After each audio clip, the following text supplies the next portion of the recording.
Led by F-35 stealth jets, UK threatens airstrikes against ISIS positions in Afghanistan.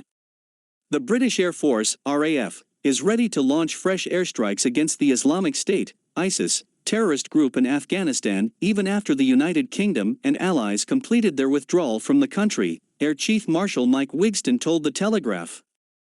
The UK ended its 20-year military presence in Afghanistan on August 28, when its last military flight left the Kabul airport. On Monday, the United States said that every single American service member is now out of Afghanistan, ahead of the August 31 deadline.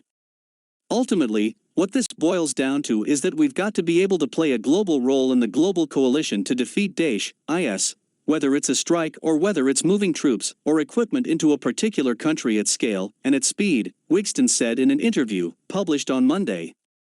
London is in talks with its partners on long-term plans to base more Air Force units overseas, the official continued. If there's an opportunity for us to contribute, I am in no doubt that we will be ready to. That will be anywhere where violent extremism raises its head and is a direct or indirect threat to the UK and our allies. Afghanistan is probably one of the most inaccessible parts of the world, and we're able to operate there, he added. On August 26, several deadly blasts targeted the Kabul airport and its outskirts. The Islamic State Khorasan terrorist group has claimed responsibility for the attacks. The U.S. has since responded with drone strikes against what it said were IS targets in Kabul and other areas of Afghanistan.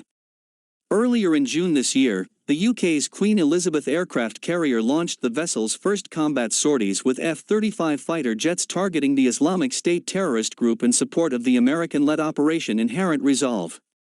HMS Queen Elizabeth's first missions against Daesh, ISIS, will be remembered as a significant moment in the 50-year lifespan of this ship, UK Carrier Strike Group 21 Commander, Commodore Steve Morehouse said in the release. Now we are ready to deliver the hard punch of maritime-based air power against a shared enemy. The strike group includes 18 fifth-generation F-35 Lightning jets, the largest concentration of maritime and air power to leave the UK in a generation, and the strike group's first operational deployment, the release said.